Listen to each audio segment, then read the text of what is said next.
Welcome everyone. Myself Professor Praveen Kumar Pathak. I am working as a professor at the Center for the Study of Regional Development at the Jawaharlal Nehru University in New Delhi. So today we are going to discuss another important topic which is related with watershed management and sustainable development. What are the emerging issues and challenges particularly in the context of India and Global South? So if you look at water is a very important resource for sustenance of life, whether it's flora or fauna. And so therefore, our former President of India, Shri Ramnath Kovind ji, very rightly said, emphasizing the role of water, where he mentioned that where there was water, humanity thrived and survived.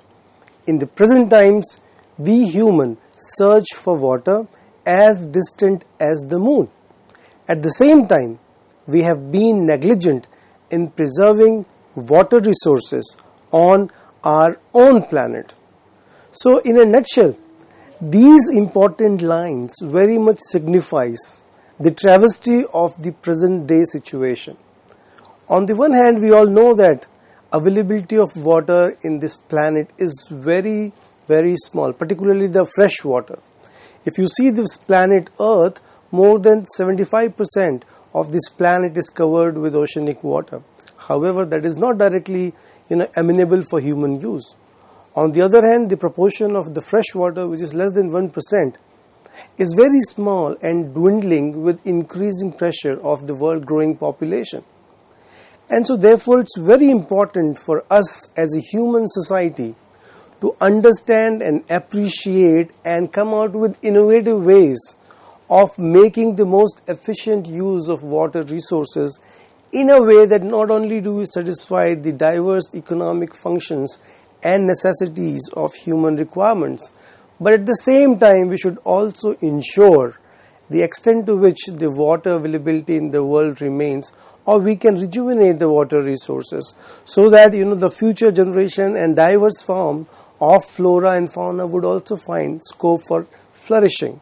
And so therefore, if you look at the growing development debate and agenda, they clearly underscore the fact that access to water, sanitation and hygiene are very much interconnected, and therefore they are essential for achieving different development goals.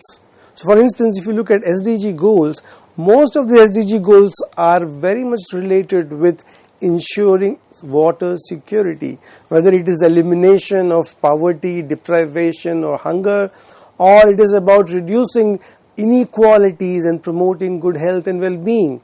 And likewise, if you have to think about promoting sustainable settlements and urbanization, cities, sustainable means of production and consumption, even promoting gender equity. So all these various dimensions of sustainability are very much aligned with extent to which we can ensure water security for global population. And so therefore it was recognizing the wider implication of water availability on socio-economic development prospect and gender dimensions. I think it's very important for us to understand and highlight that water management is a critical innovation and important requirement in today's time if we have to work on ensuring sustainability in its true form.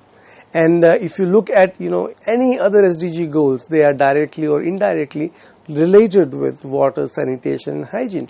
And so therefore the United Nations General Assembly itself has recognized that the access to safe water and sanitation is a basic human right.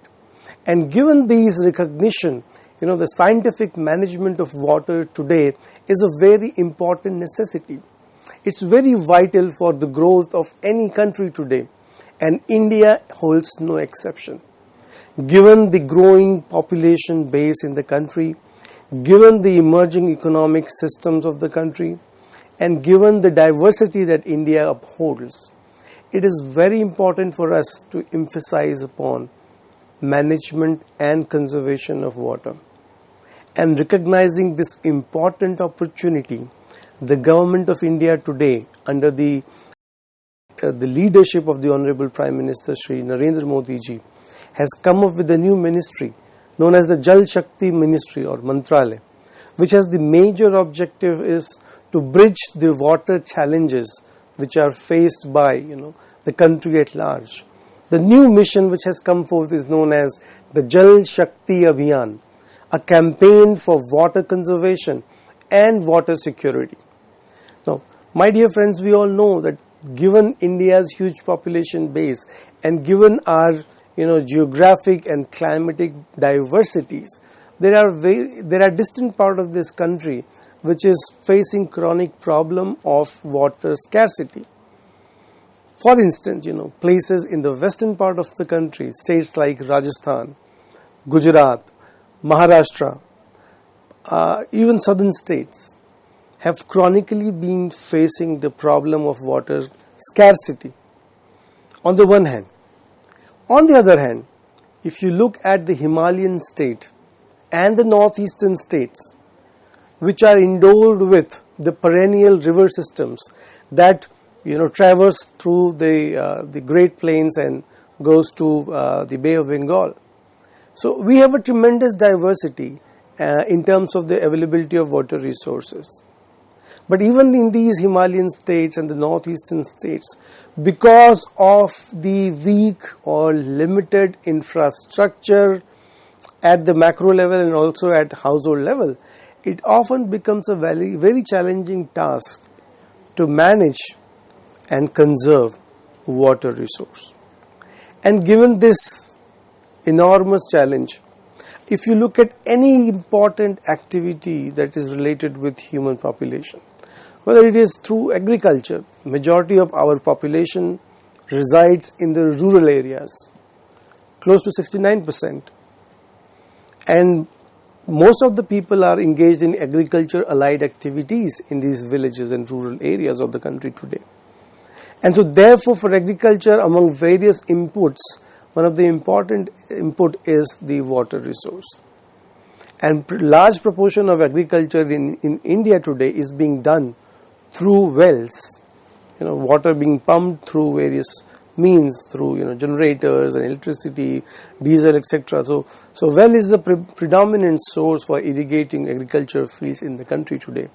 Now what is happening is, I'm just trying to build a background why it is important for us to focus on watershed management. So what has happened in the post-independent era of the country? At the time of independence, India had tremendous challenges to address. One of them was, of course, ensuring access to food and ensuring that we can provide food availability and accessibility to all its citizens. And in this efforts of making this real, the government of India, through collaborations and excellent work of scientists, we came up with the Green Revolution in the 60s and 70s, and then there were various avatars of these green revolutions. Now what has happened, the immediate benefits were that of course we were able to not only meet the requirement of agriculture and food supply for the citizens, but also our food reserves have swelled over the years. On the one hand, this has also come about through massive exploitation of the water, particularly the underground water in these agricultural fields. So what has happened is gradually the underground water levels in the country have gone down to a great deal, to an extent that we are now at an alarming stage. The situation is not only in the Indo-Gangetic plain areas, it is even worse in other part of the country, in the west, in the south, and in the mountain regions. And so therefore, one should also realize that compared to independence, our population has grown more than 4 times. Today we have 1.4 billion people. Recently, the government of India has conducted a massive atlas of water bodies in the country. We have more than 2.2 million water bodies, public and private and government owned, etc. 2.2 million.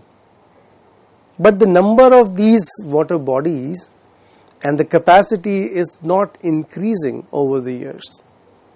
So the next situation is that our water levels are declining. We are not able to create opportunities, facilities, infrastructure, knowledge, attitude, behaviors, community recognition of the what the challenges that are will come out if the water security is not maintain. So given all these important challenges, what has happened is that there is a chronic need for us to now come out with some alternative ways, so that at the highest level of policy making and then collaboration with other states of the country, there is a need for a collective action at the policy level, at the implementation level, and at the local population, that is community level, for conservation of water resources. That is the only way.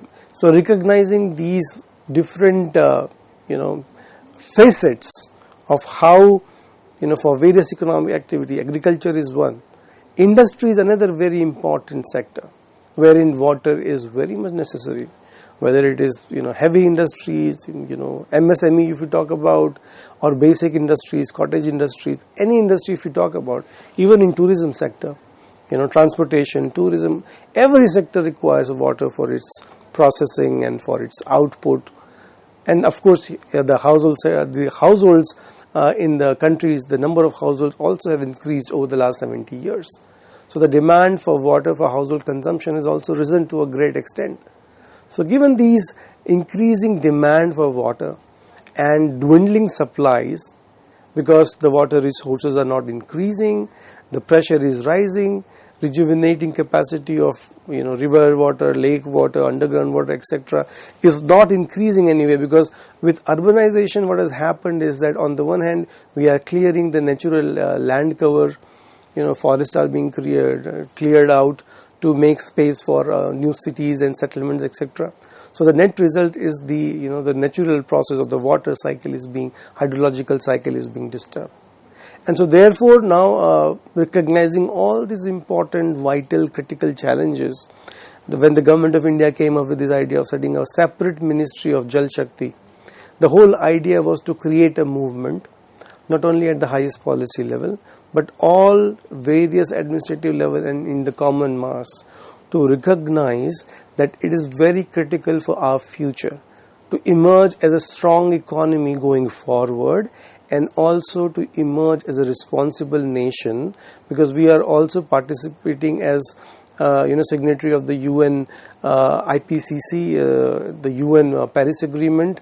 So, and all these various environmental agendas and commitments, Government of India is an important stakeholder, and so therefore we have to make sure that whatever steps we take, we ensure that the future prospect for the local citizens and also for a global society remains secure. And so therefore the Government of India, through the National Institution for Transforming India, that is Niti Aayog, has developed a composite water management index. And the whole idea of this assessment at the state level is basically to provide as a baseline understanding of what is the status of water management in various Indian states and union territories. So in this way, this composite water management index basically provides a major steps towards creating a culture of data-based decision making for water conservation in India, and which in the due course can encourage competitive and collaborative federalism in the country as far as water governance and the management of water resources are concerned. So if you look at this composite water management index, it has basically three major expectations to fulfill. The first important, the rationale of this index is to establish a clear baseline and a benchmark for various state level performance on key water indicators.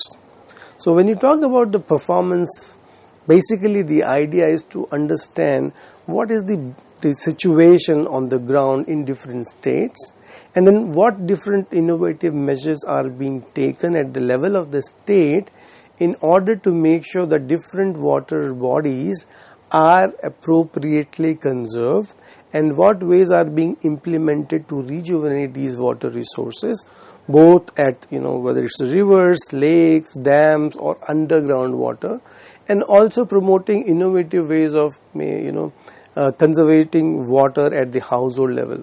So many people are now investing resources for promoting the idea of rainwater harvesting, or people are creating artificial lakes at the village level, so that they can pool and conserve water in the rainy season, which can later on be used as and when the need arises. So in this way, this was the first important motivation for calculating this composite water index.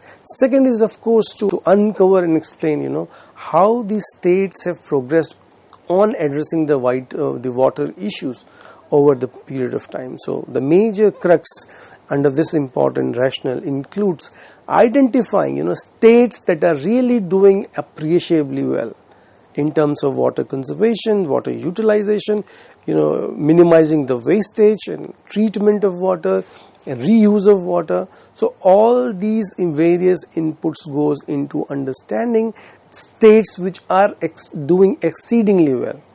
And likewise, these indices also helps the Niti Aayog and various state and government of India to understand the states which really needs to pull up their socks and learn from the other states in the country through their the result oriented practices, so that they can also catch up with other states which are doing well in terms of identifying and implementing strategies that promote water conservation and rejuvenating water availability in the respective states. I mean, we must realize at first that not every state has similar resource of water availability with the blessing of the nature, and so therefore whatever the natural resource base of water is available, from then what alternatives or innovative practices are being and programs are being implemented in different states and union territories of India, so that the state can prolong